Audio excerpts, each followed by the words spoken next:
Welcome back student last time में topic पढ़ रहे थे डिफरेंशियल इक्वेशन। मैंने पूरा कंप्लीट किया आपको, पूरे बीएससी लेवल का जितना भी होता था मैंने सब कुछ आपको पढ़ा दिया। आज आपका नया चैप्टर स्टार्ट होगा। इसमें भी बहुत सारे चैप्टर हैं, पूरी यूनिट है प्रकार की, खूब सारे चैप्टर मिलेंगे इसमें भी। ये बेसिक तो लास्ट ईयर जो मैंने लास्ट आपको चैप्टर स्टार्ट किया खत्म किया था वो बहुत इंपॉर्टेंट था, और ये भी बड़ा important. Linear differential equation with constant coefficient. बात यहाँ पर बोल रहा है कि लीनियर डिफरेंशियल इक्वेशन की बात कर रहा है, तो सेम वही ordinary differential equation, linear first order first degree ही रहेगा, बदलेगा कुछ नहीं, लेकिन कांस्टेंट कोफिशिएंट के साथ आ गया। अब कोफिशिएंट यहाँ पर कांस्टेंट जैसे मतलब बराबर यहाँ पर कुछ ना कुछ होने वाला है, वैल्यू होगी तो कुछ अलग निकलेगा, फंक्शन ऑफ एक्स निकलेगा। तो यहाँ पर दो टाइप के क्वेश्चन आपको पढ़ने मिलेंगे, दो टाइप यहाँ पढ़ने मिलेगा। वो टाइप क्या होगा? एक होगा होमोजीनियस इक्वेशन, एक होगी होमोजीनियस इक्वेशन और दूसरी होगी नॉन होमोजीनियस।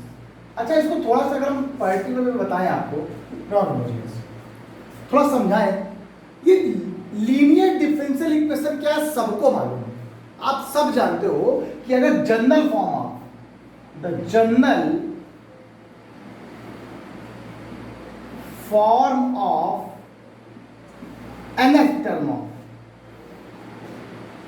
डिफरेंशियल इक्वेशन, तो आप ये लिखते हो, ऐसे लिखते हो dn x की पावर n, ऐसे लिखते हो ना, और एक ही पावर n यहां पर होता है। अब यहां पर एक ही पावर n माइनस n ऐसे होता है ना, dn माइनस 1 अपॉन dx की पावर n, ऐसे डैट डैट डैट लास्ट में बहुत सारे टर्म होते हैं, a1 a2 a3, आप a1 a2 a3 बहुत सारे बन सकते हो, ठीक।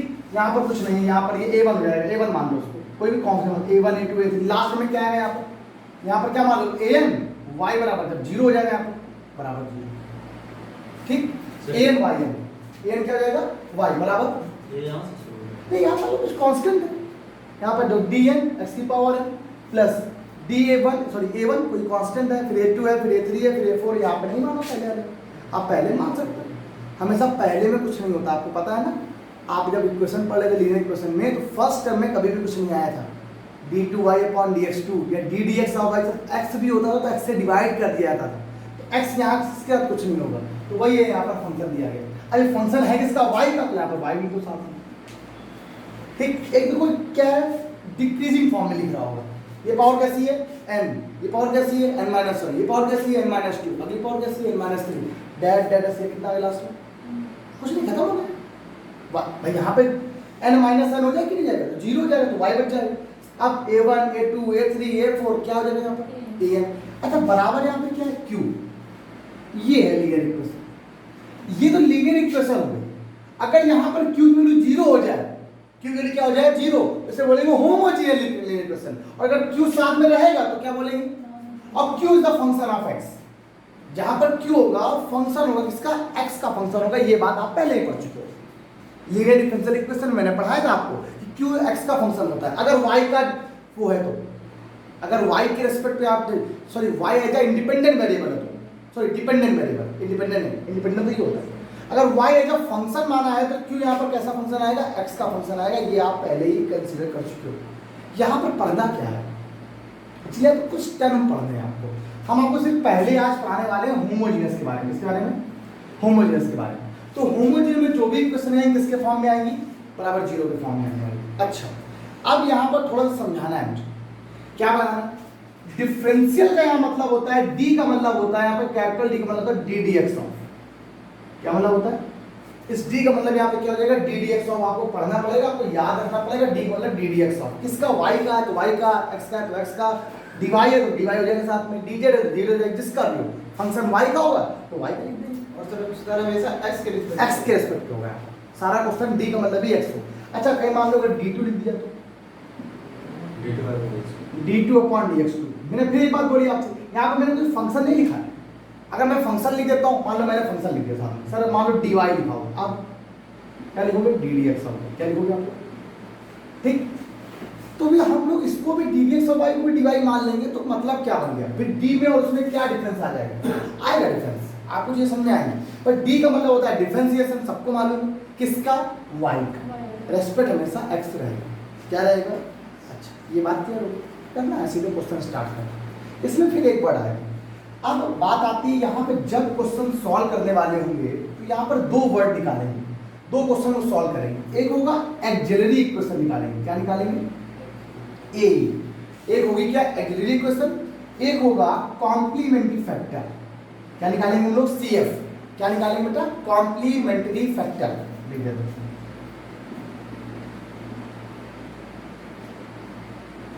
हम लोग एक वैल्यू निकालेंगे, इसको बोलेंगे कॉम्प्लीमेंट्री फैक्टर, और यह मतलब एक्सिलरी इक्वेशन।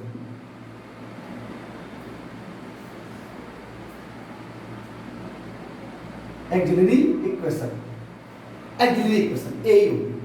अच्छा, इसमें एक और भी होता है, एक पीआई भी फाइंड आउट किया है, लेकिन पीआई तब निकलेगा जब यहाँ पर इक्वेशन हो, जब यहाँ पर ये कांस्टेंट क्या हो, कुछ वैल्यू हो जाए, तब पीआई निकलेगा। वैसे इस क्वेश्चन में पीआई फाइंड आउट नहीं होगा। अब y का जो जनरल सॉल्यूशन होता है, इसी में पीआई भी वर्ड होता है, उसको लिख दे रहे हैं आपके साथ में, पर्टिकुलर।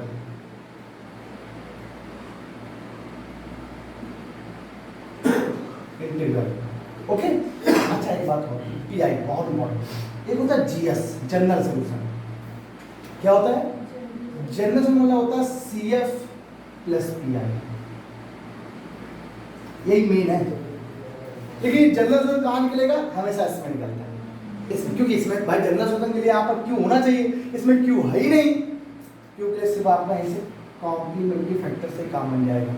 कहाँ से? कॉम्प्लीमेंट्री फैक्टर से। एक क्वेश्चन दिखाता हूँ करके, तो चीज़ें समझ में आएंगे आपको कैसे निकालना है। अभी आप यही नहीं जानते तो एआई क्या होता है, सॉरी एई क्या होता है, अभी आप यही नहीं पता सीएफ क्या होता है। सिर्फ मैं आपको समझा रहा हूँ, एग्जाम्पल से सारी चीजें क्लियर हो जाएंगी। पहला क्वेश्चन देखो, पहले ही क्वेश्चन दिखाते हैं, क्या है क्वेश्चन में आप लोग को, ठीक है? पहले ही क्वेश्चन निकालते हैं, क्या है? मैंने कहा क्वेश्चन लिखा मैंने, एक ये क्वेश्चन देखो मेरे पास लिखा हुआ, क्वेश्चन लिखो जरा, थोड़ा सा मजा आया अच्छे से। मिल गया क्वेश्चन, पहले का जवाब कह रहा है d3 y अपॉन dx3, बिल्कुल समझना अच्छे से। 6 d2 y upon dx2 plus 11 ddx of y plus 6y equal to 0।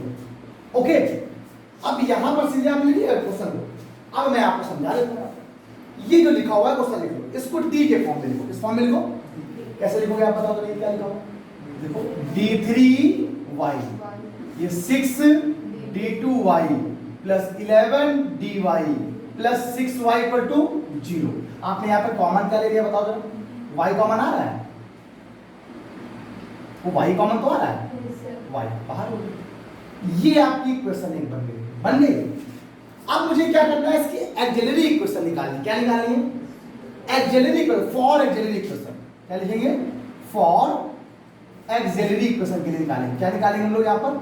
अगर हम एक्सिलरी इक्वेशन को फाइंड आउट करते हैं तो नितिन बेटा कुछ नहीं करना, जहां पर भी डी लिखा है उस डी को एम के फॉर्म में लिख देना। किसके फॉर्म में लिख देना बस, और इस वाई को हटा देना। वाई को फंक्शन हट गया, ये क्या आ जाएगा बेटा आपके पास? M cube plus 6 M square plus 11m plus 6 equal to क्या आ गया? 0 आया। ठीक है, अब इसकी वैल्यू निकालनी है, रूट्स निकालनी है, इक्वेशन निकालनी है। आपको निकालना आता होगा, बस हम आपको इतना ही बता रहे हैं। आप इस कैसे निकालते हो? आप लोग सामने फैक्टर पढ़े होंगे, आप सबने फैक्टर पढ़े हैं। आप कहते हो ना कि रिमाइंडर थ्योरम होती है। आप क्या करते हो? एम की वैल्यू 1 -1 किसी से पुट करो। अगर एम की वैल्यू -1 यहाँ पुट करते हैं तो ये वैल्यू सेटिस्फाई हो जाएगी। M equal to -1 is the factor of this equation. M equal to 1 से ये फैक्टर हो जाता है। फिर आप लोग करते हो इसे डिवाइड करना, लेकिन मैंने आपको पार्ट 1 में दूसरा मतलब पढ़ाया था। क्या बताया? ऐसे याद है? ये -1 लिख दो, इसका कोफिशिएंट क्या लिखा है? 1, कोफिशिएंट 6, 11, ये 6 हुआ कि नहीं? 0 कर लिया। 1 और 0 कितना होता है? 1। मल्टीप्लाई करो कितना हो गया? -1। तो कितना आया होता है? +5। इसका मल्टीप्लाई यहाँ करो कितना आएगा? -5। ये 6 हो गया, इसका मल्टीप्लाई यहाँ करो कितना आएगा? -6। लास्ट में कितना होगा? जब 3 पावर होता है मतलब क्यूबिक इक्वेशन होती है तो 4 टर्म होते हैं, क्यूब, स्क्वायर, एक्स, कांस्टेंट। जब क्वाड्रेटिक इक्वेशन होती है तो कितने टर्म होते हैं? 3 term, square, X, constant, square, X और कांस्टेंट। मतलब क्या बनेगा? देखो m square plus 5m plus 6 equal to 0। अब अगर इसको सॉल्व करो तो क्या जाएगा? 3m plus 2m plus 6 equal to 0। और अगर m को वही हो गया, अगर m की आज वैल्यू निकालते तो एक m की वैल्यू आएगी -3, एक m की वैल्यू आ जाएगी और एक m की वैल्यू कितनी है, तो वो सारी m की वैल्यू अलग है।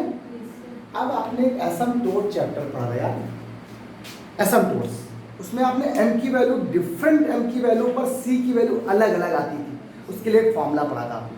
अगर सारी वैल्यू सेम है तो ये बनता है, कुछ वैल्यू अगर अलग है तो ये बनता है। वैसे ही आपको यहाँ भी करना है। क्या करना है, इसको थोड़ा समझाना है।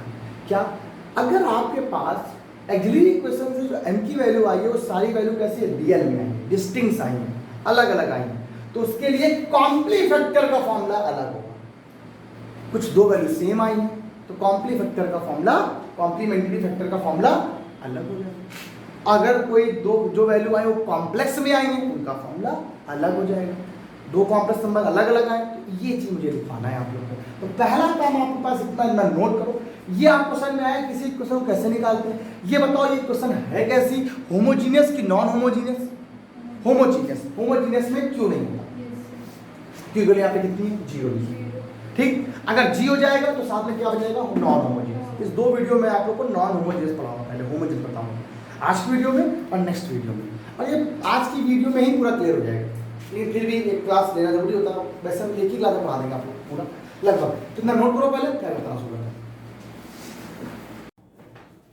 हाँ तो सुनो बच्चों, मैंने अभी आपको बताया क्वेश्चन पूरा बताया। अब इसी क्वेश्चन में देखो m की कितनी वैल्यू आई थी, m की वैल्यू आई देखो -1 -3 -2। अब इस m की वैल्यू पर एक्सिलरी इक्वेशन की जो क्वेश्चन आएगी उस पर डिपेंड करेगा कोफिशिएंट, कौन सा, सॉरी कॉम्प्लीमेंट्री फैक्टर डिपेंड करेगा। अब कॉम्प्लीमेंट्री फैक्टर निकालने के आपका ये रूल लिखे हुए हैं सारे, पहला दूसरा तीसरा और चौथा। अरे बहुत है इंपॉर्टेंट नहीं है इतने कि आपको पहला दूसरा तो बहुत ही इंपॉर्टेंट है, तीसरा रूल बस, चौथा वाला तो मैं ऐसे लिखवा दिया। पहला रूल क्या है, सुनो, if all the roots are different, या सभी वैल्यूज कैसी हो, अलग अलग हो, m1 हो, m2 हो, m3 हो, तो कोफिशिएंट का फॉर्मूला क्या होता है, c1 e की power m1x plus c2 e की power m2x plus c3 e की power m3x that so on. एक वैल्यू सेम है, मान लीजिए, मान लो इन तीनों में दो वैल्यू सेम है, तीन वैल्यू सेम हो जाए, दो वैल्यू सेम हो जाए, ऐसे बढ़ जाए। मान लो दो वैल्यू सेम है, दो वैल्यू सेम है तो क्या होगा, c1 प्लस c2x है ना भाई। अगर मान ले कौन हो जाता तो c1 plus c2x plus c3x ये बन जाता। वो डिपेंड करता है क्वेश्चन पे क्या बनाना है। अगर मान लो दो वैल्यू सेम है तो भाई यहां पर आपने ऐसे लिख दिया, जब तीन वैल्यू सेम होती तो c1 plus c2 plus c3x हो जाता है, x होगा c1 प्लस c2x। हां यहां पर तभी तक लिखा यहां पर लास्ट में c1 plus c2x bracket close e to the power m1x हो गया, ठीक, प्लस लास्ट में बचा तीसरा वाला ऑप्शन क्या हो जाएगा, c3 e की पावर m2x, सिंपल फॉर्म याद रखने वाला है। अगर मान लीजिए कोई रूट्स इस फॉर्म में आते हैं, मतलब कॉम्प्लेक्स के फॉर्म में आते हैं, मतलब दो एक दूसरे क्या होते हैं, अपोजिट भी होते हैं, a प्लस आई बी के फॉर्म में, अल्फा प्लस आई बीटा, तो फॉर्मूला हो जाएगा c1 e की power alpha plus I beta x plus c2 e की power alpha minus I beta x। अगर ऐसा कोई क्वेश्चन आता है, आपको एक हो सकता है कभी कभी क्वेश्चन में सिर्फ इतना ही आ जाए, e की power alpha plus I beta आ जाए, माइनस आएगा तो इसका मतलब जीरो हो जाएगा, खत्म हो गया इसका मतलब, इसका मान ही नहीं होगा फिर तो। ध्यान, इसको हम लोग ये भी लिख सकते हैं, e c1 e की power alpha cos beta x plus c2, या इसको लिखते हैं e की पावर अल्फा x होगा, अल्फा x यहाँ पर x होगा, बीटा नहीं, e की power alpha x, c1 cos beta x plus c2 sin, यही बना इसी से ये फॉर्मूला। देखो cos a प्लस b का फॉर्मूला होता है cos a cos b plus sin a sin b, तो cos a तो cos बीटा x होगा, cos b cos c constant, इसीलिए देखो यहाँ पर c1 होंगे और कुछ नहीं, ठीक। देखिए देखो सेम फॉर्मूला याद लिखा होगा, ऐसे देखो सेम रूट वाला लग जाएगा, जैसा ही वैसे ही सेम लिखा हुआ। अब मैंने क्वेश्चन आपको जब करना बताया तो कितना सरल है, आपको सिर्फ मेन काम क्या करना है, ai निकालना है, और ai निकाला है, सारी वैल्यू सेम है, तो कॉम्प्लीमेंट्री फैक्टर क्या निकलेगा, cf की वैल्यू बड़ो सिंपल कितनी आएगी, c1 e की power minus x plus c2 e की power minus 3x plus c3 e की power minus 2x, this is the answer, this is the. एक बताओ सर, आपने बताया था जीएस में निकालना होता है जनरल सॉल्यूशन, उस जनरल सॉल्यूशन में पीआई होना चाहिए, और अगर मैं जीएस की बात करूं तो जीएस में क्या हो जाएगा, कॉम्प्लीमेंट्री फैक्टर प्लस पीआई, और पीआई का मतलब जीरो, तो जीएस किसके बराबर आ गया, सीएफ के बराबर। इसका मतलब होमोजेनियस इक्वेशन में आप एक बात ये ध्यान लो याद रख लो कि आपके पास सिर्फ क्या निकालना है, आपको कॉम्प्लीमेंट्री फैक्टर के अलावा कोई और वैल्यू नहीं फाइंड आउट करनी है, आपको सिर्फ इतना ही सॉल्व करना है। एक क्वेश्चन मैं बताता हूँ, तो ये सब क्वेश्चन पर जाओ फटाक से, इसे क्वेश्चन रफ नहीं किया था मैंने, है ना, फटाक जल्दी करो। चलो अच्छा 2-4 क्वेश्चन बताते हैं, आओ। d3y upon dx3 minus 13 ddx of y plus 12y equal to 0, एक ये हो गया, ठीक। अगला क्वेश्चन और देखो, क्या लिखा हुआ है, d3y upon dx3 d2y upon dx2 plus 4y equal to 0, और निकालना, सॉल्व करो। अच्छा देखो कितना कंफ्यूजन है चैप्टर। अब अगर आपको ये बात देखा जाए तो यहाँ पर उस चैप्टर से चैप्टर में कितना डिफरेंस है, यहाँ पे देखो क्या है, ऑर्डर डिग्री कैसी है पता नहीं, लेकिन ऑर्डर कैसा है, बहुत बड़ा बड़ा है, लेकिन डिग्री देखो बार बार बनी आ रही है। ऑर्डर को 3 का ऑर्डर है, इसीलिए इसको मैंने फर्स्ट डिग्री फर्स्ट ऑर्डर नहीं बोला है, सिर्फ लीनियर डिफरेंशियल इक्वेशन बोला है, किसी भी फॉर्म में सकती है। चलिए बताया था हम क्या करते हैं, इसको क्या लिखेंगे, d3y 13 dy plus 12y equal to कितना 0, d3 minus 13d plus 12y equal to 0। Auxiliary equation अगर निकाली जाए तो m cube minus 13m plus 12 equal to 0, याद है ना, सॉल्व करना आप लोग को आते होगा कैसे, x m की वैल्यू अगर 1 पुट कर दिया जाए तो देखो इसको सेटिस्फाई करें, अब इसको सॉल्व करेंगे इससे, ये 1 m क्यूब का कोफिशिएंट 1, m स्क्वायर का 0, m का माइनस 13, लास्ट टर्म यहाँ 0 लिखते हैं, 1 हो गया, इसका मल्टीप्लाई यहाँ करो, ये 1 हो गया, ये भी 1 मल्टीप्लाई यहाँ करो कितना 1 हो गया, 12 बचा, मल्टीप्लाई करो कितना देगा माइनस का 12, खत्म हो गया, क्या आया m square plus m plus 12 equal to 0, fourth जगह कितना होता है प्रधान, फोर्थ 6 टू द नहीं, ये माइनस तो बचेगा, है ना, तो m यहाँ से कॉमन लिया तो m प्लस 4 माइनस 3 तो m प्लस, तो देखो सारी वैल्यू m के लिए कैसी आ रही है, एक आएगी माइनस का 4, एक आएगी 3 और एक आएगी 1, m की सारी वैल्यू कैसी है, डिफरेंट वैल्यू के लिए फॉर्मूला क्या बताया था मैंने को, cf बराबर क्या बोला था, c1 e की power x plus c2 e की power 4x plus c3 e की पावर ये माइनस 4x ये 3x, बताओ क्लियर हो गया, सॉल्व हमेशा आता है, 3 नंबर में क्वेश्चन हमेशा आता है। अगला ये बोलो एक क्वेश्चन क्या बनेगी, ये माइनस लिखा हुआ है ना, ये बनेगी d3, अब सीधे सीधे लिखो यार, अब इतना थोड़ा लिखना है, प्लस का 4 ब्रैकेट क्लोज, कितना आ गया, सॉरी d स्क्वायर है, ये y इक्वल टू 0 हो गया, हुआ कि नहीं हुआ, ये बताओ कितना बना, m cube minus 3 m square plus 4 equal to 0, m की वैल्यू कितनी लगाने पर सेटिस्फाई हो जाएगी, m की वैल्यू देखो, m की वैल्यू माइनस 1 रख दो यहाँ, सेटिस्फाई हो रहा है, इसको सॉल्व कर दो इसी बात में, ये माइनस 1 हो गया, ये हो गया 1 माइनस 3 और 0 और 4, कितना होगा माइनस का 4, खत्म हो गया, m square minus 4m plus 4 equal to 0, I hope मेरे हिसाब से 2 2 4 से ही हो जाएगा सॉल्व।